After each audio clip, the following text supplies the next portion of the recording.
Hello children, hope you all doing good. Let's start today's chapter, friction. Learning objectives. What is friction? Types of friction, controlling friction and fluid friction. We walk on roads without falling, but we tend to fall when we walk on wet surfaces. Why? We walk on the road safely because of the friction between the feet and the road, but the friction is less when we walk on wet surface, and so we tend to fall. If you roll a ball over a surface, it will eventually come to rest after a certain distance. Why does it not continue to roll? Is there a force acting on the ball that slows it down? What is this force? It is because of the frictional force. देखिए, आप roads पे चलते हैं बिना गिरे हुए, लेकिन अगर आप वेट सरफेस पे चलेंगे तो आप स्लिप हो जाएंगे और गिर जाएंगे. ऐसा क्यों? जब आप रोड पे चल रहे हैं तो फ्रिक्शन जो है आपका फीट एंड रोड की वजह से आप उसमें चल रहे हैं, बट फ्रिक्शन आपका वेट सरफेस पे थोड़ा सा कम हो जाता है, इसलिए आप गिर सकते हैं उसमें. अगर आप एक बॉल को रोल करते हैं सरफेस पे, वो इवेंचुअली कुछ डिस्टेंस कवर करने के बाद वो आपकी क्या हो जाएगी, रेस्ट पे आ जाएगी. ये कंटिन्यू क्यों नहीं करती रोल करना? बिकॉज ऑफ फ्रिक्शनल फोर्स जो ऑपोज करता है मोशन को. What is friction? Frictional force or friction arises when two or more bodies in contact move or tend to move relative to each other. It acts always in the opposite direction of the moving body. This force is produced due to the geometrical dissimilarities of the surface of the bodies which are in relative motion. When we try to push a heavy box capped on the floor from left to right, the surface of the floor exerts a force on the box in the opposite direction, that is from right to left. This opposing force cancels the force exerted by us and the box does not move. In order to move the box, we have to apply a force greater than this opposing force. This force that opposes the motion of an object is called the force of friction. It always acts in the direction opposite to the direction of motion of an object. देखिए, आपका frictional force कब arise होता है? जब आपके दो या मोर bodies एक दूसरे के कांटेक्ट में आती हैं और tend to move relative to each other. ये आपका हमेशा ऑपोजिट डायरेक्शन में ही आपका एक्ट होता है. और ये क्यों होता है? ये फोर्स क्यों प्रोड्यूस होता है? क्योंकि जो सर्फेसेस होते हैं बॉडीज़ के, उनके बीच में कुछ जियोमेट्रिकल सिमिलैरिटीज़ होती हैं, राइट? जैसे आप किसी हैवी बॉक्स को पुश करेंगे फ्लोर पे लेफ्ट टू राइट, तो जो सरफेस होगा फ्लोर का वो एक फोर्स एक्सर्ट करेगा बॉक्स में ऑपोजिट डायरेक्शन में, यानी कि राइट टू लेफ्ट. आप लेफ्ट टू राइट उस पर फोर्स लगा रहे हैं, बट जो फ्रिक्शन है वो राइट टू लेफ्ट लगेगा. तो ये जो ऑपोजिंग फोर्स है, जो आपने फोर्स एक्सर्ट किया, उसको कैंसिल आउट कर देगा एंड बॉक्स जो है वो मूव नहीं करेगा. अगर आप चाहते हैं कि बॉक्स मूव करे तो आपको ऑपोजिंग फोर्स से ज़्यादा फोर्स लगाना पड़ेगा, राइट? और तब जाके आपका जो बॉक्स है वो आपका मूव करेगा. Do you know the discovery of friction was made by Leonardo da Vinci. His discovery of friction in 1699 was further developed by various scientists and the inventions of various scientific. सबसे पहले friction की discovery की थी Leonardo da Vinci ने in 1699. Causes of friction. Friction is caused by the irregularities in the surfaces in contact. No surface is perfectly smooth. Even the surfaces that appear to be uniform and smooth have some irregularities. These irregularities are in the form of hills and grooves. They appear as ups and down structure or projections and indentations. These can be viewed by observing the surface under a magnifying glass. When two surfaces come in contact and slide against each other, these hills and grooves fit into one another and get interlocked. This interlocking of the irregularities prevents the motion between the surfaces and causes friction. When sufficient force is applied, the interlocking breaks and the objects begin to move.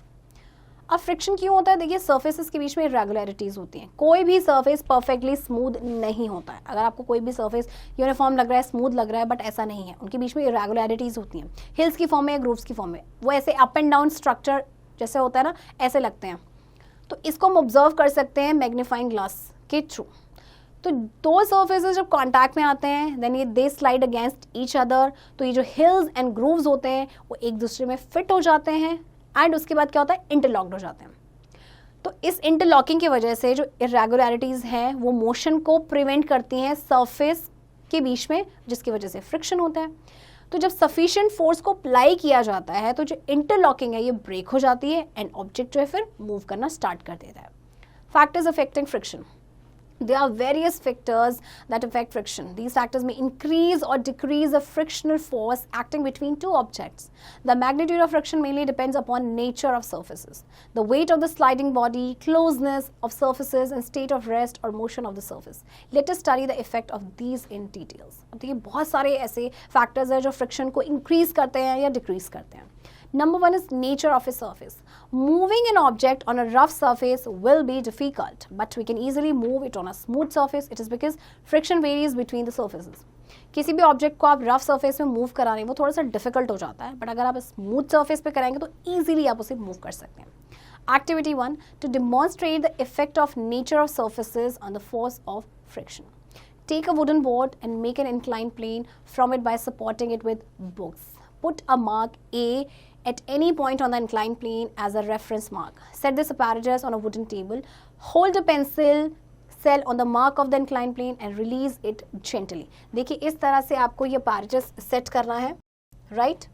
Note the distance traveled by the cell on table. Now spread a piece of cloth on the table as shown in the figure B and repeat the above steps. Note the distance traveled by the cell in this case. Repeat the above procedure by replacing the cloth piece with a layer of sand. Observe and compare the distance traveled by the cell in each case. अब आपको क्या करना है, cloth piece ले लेना है, इस तरह से रखना है एंड जो आपको अबव प्रोसेस थे आपके वो सारे ही प्रोसेस आपको क्या करना है, रिपीट करना है. आप क्लोथ की जगह सैंड भी रख सकते हैं एंड देन आपको क्या करना है, कंपेयर करना है कि डिस्टेंस कितना ट्रैवल किया है सेल ने हर केस में. It is observed that distance traveled by the cell is maximum when rolled on the table and minimum in case of sand layer. As the roughness of the surface increases, the resistance to motion also increases. This shows that friction increases with increase in the irregularities of the surface. अब देखिए आपका maximum distance travel कहाँ पे किया होगा, जब उसको role किया गया था टेबल में एंड मिनिमम था आपका सैंड लेयर में. अब जैसे रफनेस जो है सरफेस की इंक्रीज हुई तो इसने क्या किया कि मोशन को रेजिस्ट किया, ठीक है. और ये क्या शो करता है कि फ्रिक्शन इंक्रीज होता है जैसे जैसे रेगुलरिटीज इंक्रीज हो जाती हैं सरफेस पे. Weight of the body. It is easy to paddle your cycle without any load on its carrier. With the load placed on its carrier, it is difficult to move it because the weight on the carrier increases the friction between the surface of the tire and the road. देखिए अगर आप अपनी cycle को pedal कर रहे हैं, कोई भी लोड नहीं है कैरियर पे, तो आप इजीली कर पाएंगे. जैसे ही लोड रख दिया गया कैरियर में क्या हो जाएगा, डिफिकल्ट हो जाएगा मूव करने के लिए, क्योंकि जो वेट है कैरियर पे वो फ्रिक्शन को बढ़ा रहा है surface of the tyre and the road के बीच में. Activity 2. To observe the role of weight of the sliding body in producing friction.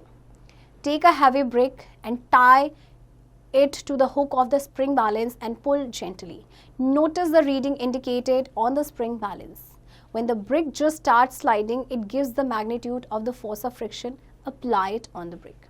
Now, put another brick on the existing one and tie them with the spring balance. Repeat pulling the bricks and note the reading on the spring balance. You will find that the magnitude of the frictional force has doubled. You will see that as you increase the number of bricks, the frictional force increases. Thus, we can see that as the weight of the object increases, the frictional force also increases. देखिए आपको एक heavy brick लेनी है and उसका tie करना है hook जो है spring balance के साथ, जैसे कि आपको इसमें दिखाया गया है. And then आपको उसको gently pull करना है. आप उसमें reading आएंगी, आपने उसको क्या करना है, आपने उसको नोटिस करना है. अब आपने एक और ब्रिक रख देनी है. अब देखिए पहले आपकी इतनी ब्रिक थी, अब उसके ऊपर एक और रख दी है. फिर आपने उसको जेंटली पुल करना है और आप क्या करेंगे, फिर से आप क्या करेंगे, नोटिस करेंगे रीडिंग को कि कितनी रीडिंग आएंगे. तो आप देखेंगे जो मैग्नीट्यूड है फ्रिक्शनल फोर्स का वो हो गया है double.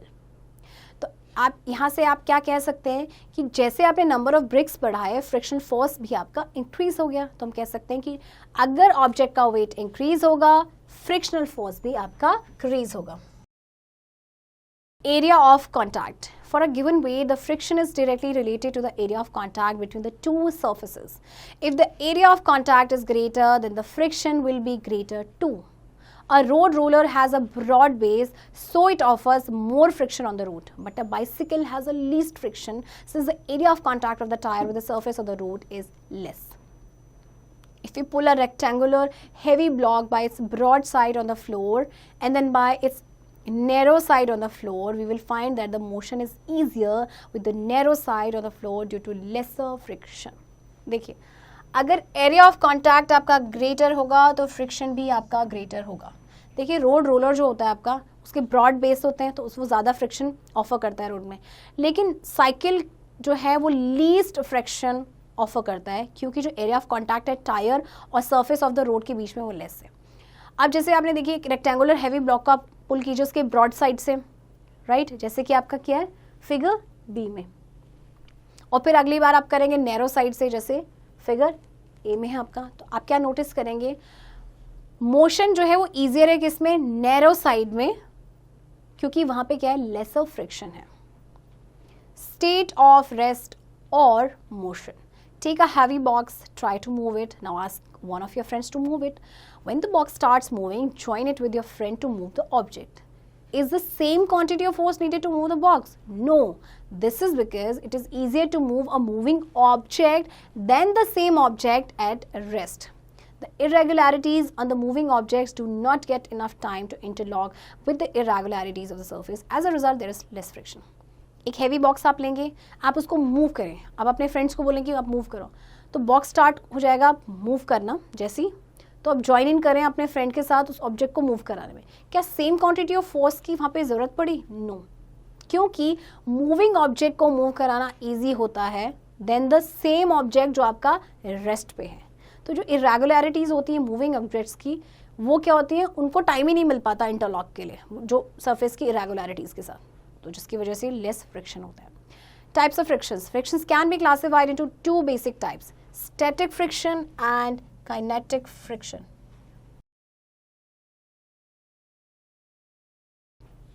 Static friction. The friction experienced by the bodies which are at rest is called static friction. All the objects are rigidly placed to be at rest on the earth. When we apply a little force on a heavy box, it doesn't move. If we increase the force, it may still not move. The friction acting in this case is called static friction. The maximum friction that balances the force applied to a body resting on a solid surface so that the body doesn't move is called limiting friction. The static frictional force is a self-adjusting force, that is, static friction will at all times be equal and opposite to the force applied. If the applied force increases, static friction increases equally, and when the applied force decreases, static friction also decreases to the same extent. To come into motion, the object must overcome static friction. अब देखिए, जैसे जो friction experience करती हैं bodies जो आपकी rest पे है उसे कहते हैं स्टैटिक फ्रिक्शन. तो जितने भी ऑब्जेक्ट्स हैं जो रिजिडली प्लेस कर रखे हैं वो सारे के सारे आपके रेस्ट पे हैं. जब हम थोड़ा सा फोर्स लगाते हैं किसी हैवी बॉक्स पे तो वो मूव नहीं करता. अगर हम फोर्स को इंक्रीज करते हैं वो तब भी नहीं मूव करेगा. तो ऐसे केस में जो फोर्स इस पे एक्ट हो रहा है, यानी जो फ्रिक्शन एक्ट हो रहा है, इस केस में what is that, it is called static friction. जो मैक्सिमम फ्रिक्शन है वो बैलेंस करेगा जो फोर्स अप्लाई हो रहा है बॉडी पे जो रेस्ट पे है ऑन अ सॉलिड सरफेस, जिससे कि जो बॉडी है वो मूव ना कर सके. That is called limiting friction. तो जो स्टैटिक फ्रिक्शन फोर्स है वो एक सेल्फ एडजस्टिंग फोर्स है, यानी कि जो स्टैटिक फ्रिक्शन है वो हर टाइम आपका इक्वल होगा एंड ऑपोजिट होगा जो फोर्स अप्लाई किया जा रहा है. अगर अप्लाइड फोर्स इंक्रीज हो रहा है तो स्टैटिक फोर्स इंक्रीज होगा इक्वली, एंड जब अप्लाइड फोर्स डिक्रीज हो रहा है तो स्टैटिक फोर्स भी डिक्रीज होगा to the same extent. Kinetic friction. Friction existing during the motion of bodies is called kinetic friction. Kinetic friction can be further classified into sliding friction and rolling friction. देखिए static friction जो आपका rest पे था, अब हम बात कर रहे हैं kinetic, तो इसमें क्या है, इसमें हम motions of bodies की बात कर रहे हैं. तो ये भी आपके दो तरह के हैं, sliding and rolling. Sliding friction.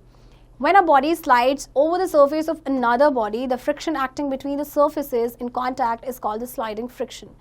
During motion, the irregularities of the two surfaces in contact do not get enough time to get interlocked properly.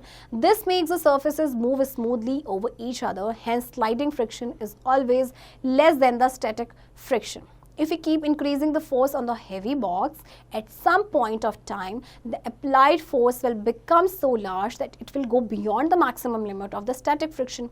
Static friction between a given pair of surfaces cannot exceed a specific limit. At this point, the applied force becomes larger than the maximum possible static friction and the object begins to move in the direction of the applied force At this moment, sliding friction comes into play.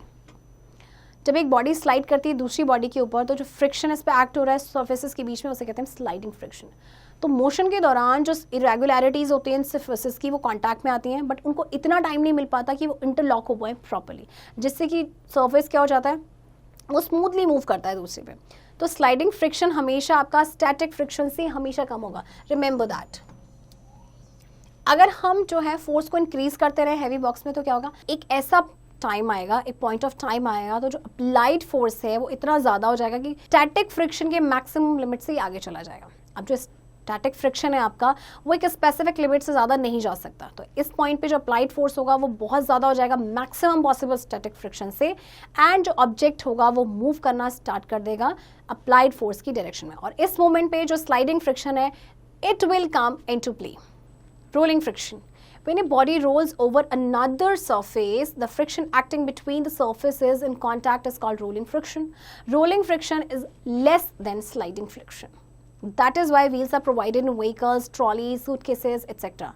When an object rolls over a surface, the interlocking of the surfaces is not dragged against each other. Instead, the surfaces are lifted at each point of rolling motion. Hence, the friction caused by surface irregularities is largely reduced. We already know that friction acting on an object at rest is more than the friction acting on the same objects when it is moving. So, static friction is always more than rolling and sliding friction. It has also been observed in different experiments that it is more difficult to move a heavy box by pushing it than placing it on cylindrical rods and rolling the rods. So, sliding friction is more than rolling friction. To summarize, static friction is greater than sliding friction. Sliding friction is greater than rolling friction. अब देखिए, जब एक body roll करती है दूसरे surface पे, तो जो फ्रिक्शन एक्ट हो रहा है सरफेसेस के बीच में, उसे हम कहते हैं रोलिंग फ्रिक्शन. रोलिंग फ्रिक्शन आपका स्लाइडिंग फ्रिक्शन से लेस होता है. इसीलिए व्हील्स आपके दिए जाते हैं जैसे व्हीकल्स में या ट्रॉलीज में, सूटकेस में.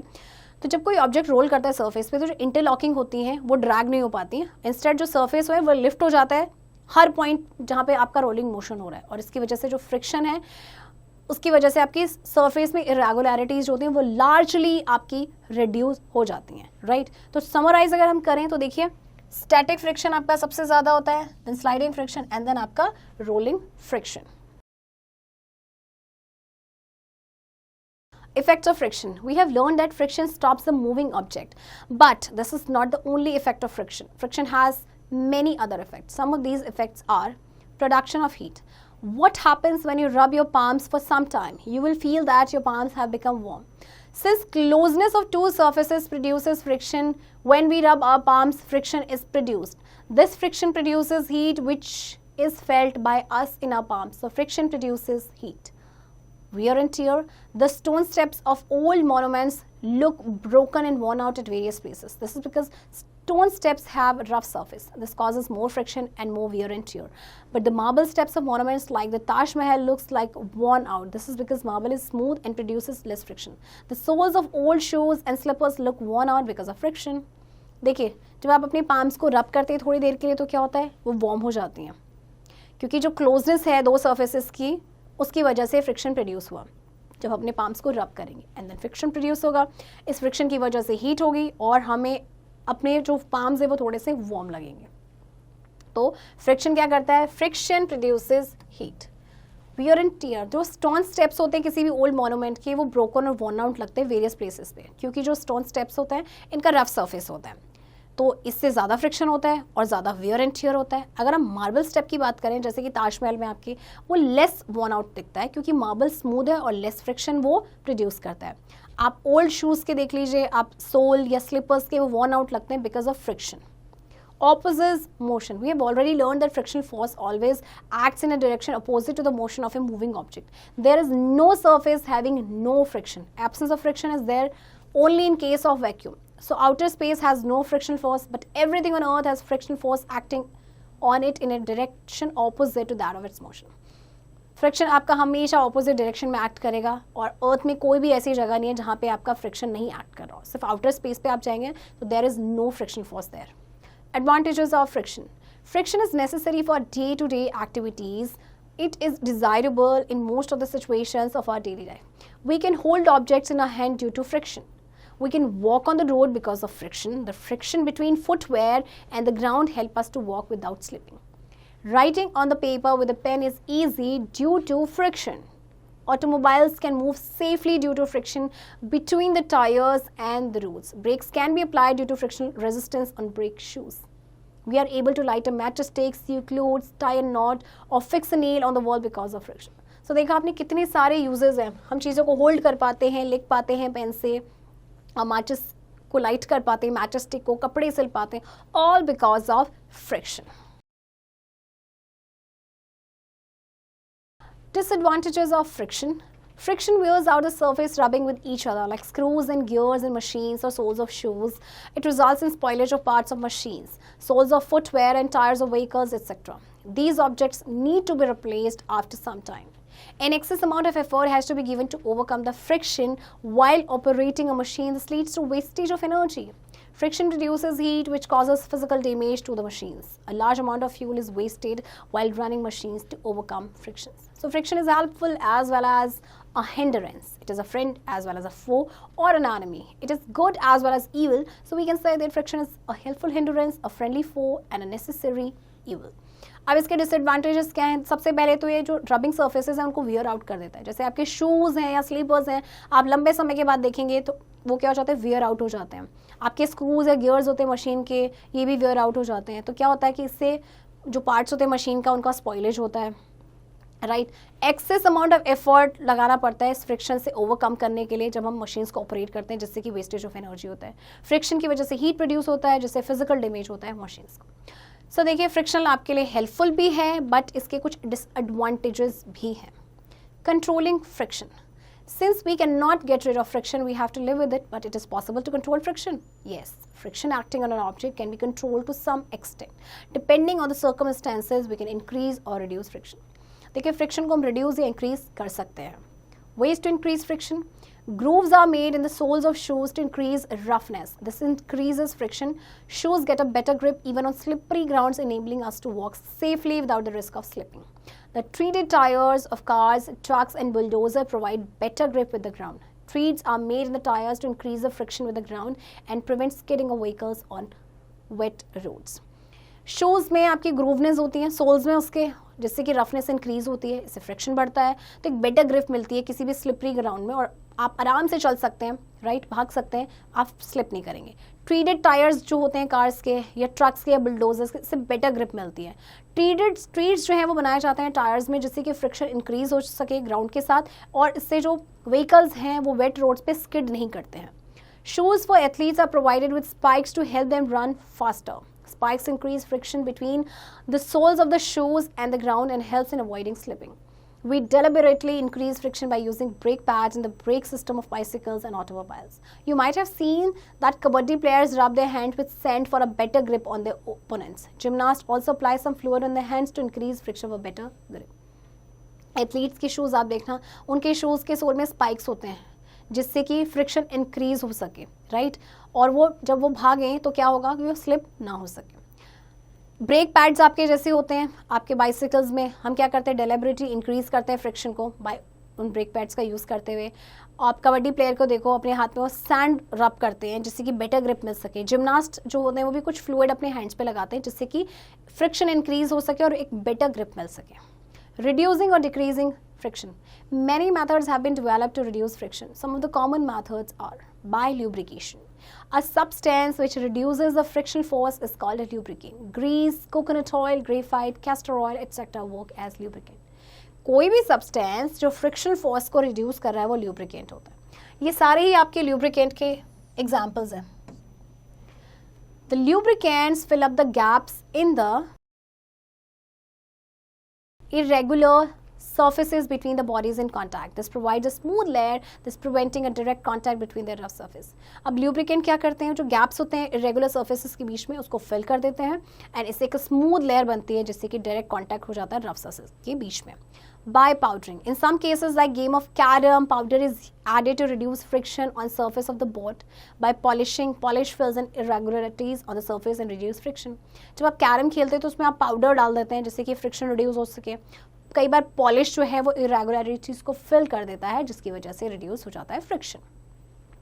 By use of conductors, graphite is used in electric sockets to reduce the friction between the socket and pins of the plug.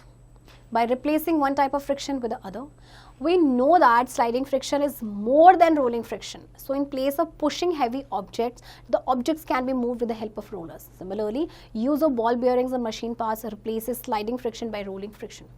Adding wheels to luggage, suitcases, school bag, etc. also serves the same purpose. अब देखिए हम एक friction को दूसरे से अगर replace कर दें तो जैसे कि हमें पता है कि जो स्लाइडिंग फ्रिक्शन है वो आपका रोलिंग फ्रिक्शन से ज़्यादा होता है. तो इंस्टेड ऑफ पुशिंग ऑब्जेक्ट्स हम क्या करते हैं, उसको रोल कर सकते हैं, क्योंकि रोल करना काफ़ी ईजी हो जाता है. इसी तरह से बॉल बियरिंग्स का यूज़ किया जाता है मशीन पार्ट्स में, जो कि स्लाइडिंग फ्रिक्शन को रिप्लेस कर देते हैं रोलिंग फ्रिक्शन से. By suitable shaping, friction can be reduced by changing the shape of objects. To reduce fluid friction, airplanes, rockets, sailboats, etc. have streamlined body structures. This shape helps in reducing drag and assist in motion through a fluid. आप कभी भी देखना आपके जैसे aeroplane की shape जो है या सेल बोट्स या रॉकेट्स की, इनकी स्ट्रीमलाइन बॉडी शेप होती है. ये शेप क्या होती है, ये हेल्प करती है in reducing drag and then motion में असिस्ट करती है किसी भी फ्लूइड में. Fluid friction. The liquids and gases are collectively called fluids. The frictional force is exerted by fluids on objects moving through them. The frictional force exerted by fluids is called fluid friction और drag. When an object moves through a fluid, a liquid or a gas, its surface comes into contact with the particles of the liquid. This causes friction. Drag acts in the direction opposite to that of motion of the object. The frictional force on an object in a fluid depends on its speed with respect to the fluid, shape of the object and nature of the object. Liquids and gases को collectively fluids कहा जाता है. Frictional force जो fluids के द्वारा exert किया जाता है वो किस पे करते हैं, on moving objects. ये फ्रिक्शनल फोर्स जो फ्लूइड्स एक्सर्ट करते हैं इसे बोलते हैं हम फ्लूइड फ्रिक्शन या फिर ड्रैग. कोई भी ऑब्जेक्ट जब फ्लूइड के थ्रू मूव करता है, इसका जो सरफेस है वो कांटेक्ट में आ जाता है पार्टिकल्स ऑफ द लिक्विड, जिसकी वजह से फ्रिक्शन होता है. अब जो ड्रैग है यानी जो फ्लूइड फ्रिक्शन है वो आपके ऑपोजिट डायरेक्शन में एक्ट करेगा. जो फ्रिक्शनल फोर्स होता है किसी भी ऑब्जेक्ट में, एक फ्लूइड में, वो डिपेंड करता है उसकी speed with respect to the fluid, object का shape and nature of the object. All objects moving through fluids experience drag or fluid friction. Boats and ships sailing in the sea, kites flying in the air, birds in airplanes all experience drag. Parachutes can land safely on the ground because it experience friction through the air. जितने भी आपके moving objects हैं यानी जो fluids में आपके move कर रहे हैं वो ड्रैग या फ्लूइड फ्रिक्शन को एक्सपीरियंस करते हैं. जैसे आपके बोट्स हैं, शिप्स जो आपके सी में सेल कर रही है, काइट जो आपकी एयर में फ्लाई कर रही है, बर्ड्स एंड एयरप्लेन्स हैं, सभी ड्रैग एक्सपीरियंस करते हैं. आपके पैराशूट्स जो हैं वो सेफली ग्राउंड में लैंड कर पाते हैं बिकॉज ये भी फ्रिक्शन एक्सपीरियंस करते हैं through the air. The drag opposes the motion of the parachute and slows it down as it moves towards the ground. To increase drag, parachutes are designed to have a large area and hence increase the effect of friction. देखिए जो drag है वो parachute के motion को opposite करता है and slow कर देता है और उसके बाद ये कहाँ जाता है, ये ग्राउंड की तरफ मूव करता है. तो ड्रैग को इंक्रीज करने के लिए पैराशूट को इस तरह से डिज़ाइन किया गया कि उनका लार्ज एरिया हो जिसकी वजह से इफेक्ट ऑफ फ्रिक्शन इंक्रीज हो सके. On the other hand birds and airplanes in the air need to reduce friction to be able to fly. For this reason, they have streamlined bodies. The shape helps to reduce fluid friction. Boats, ships, and fishes are also streamlined to reduce the drag through water. अब दूसरी तरफ जो birds and aeroplanes हैं जो हवा में आपके चलते हैं उनको फ्रिक्शन रिड्यूस करना होता है जिससे कि वो आराम से फ्लाई कर सकें. इस रीज़न की वजह से इनकी स्ट्रीमलाइन बॉडीज़ होती हैं. ये शेप जो है फ्लूइड फ्रिक्शन को रिड्यूस करने में हेल्प करती है. आपकी boats and ships and fishes ये भी आपकी स्ट्रीमलाइंड है. Note: Fluid is formed of layers. Whenever a fluid flow, these layers slide over each other and resist the flow of the liquid. This resistance to flow is called viscosity. It is also considered as fluid friction. For example, honey is more viscous than water. Fluid जो है आपका बनता है layers में. तो कभी भी जब fluid flow करता है तो जो layers हैं ये slide हो जाती हैं एक दूसरे के ऊपर and liquid के flow को resist करती हैं. तो जो रेजिस्टेंट होता है फ्लो का, इसको हम कहते हैं विस्कोसिटी। इसको फ्लूइड फ्रिक्शन भी कहा जाता है। और एग्जाम्पल के तौर पे ले लीजिए, honey is more viscous than water. Learning outcomes, friction acts in the direction opposite to that of motion. Friction exists due to irregularities present on surfaces. Friction can be static, sliding, and rolling. Friction produces heat, causes wear and tear, and opposes motion. Friction is a necessary evil. Friction can be increased or decreased. Some common ways of reducing friction are lubrication, polishing, powdering, adding wheels, using rollers, ball bearings, etc. The frictional force exerted by fluid is called fluid friction or drag. A streamlined shape offers least resistance while moving through a fluid. Children, I hope आपको ये chapter समझ आया होगा and इस chapter की practice अब आप खुद से करेंगे.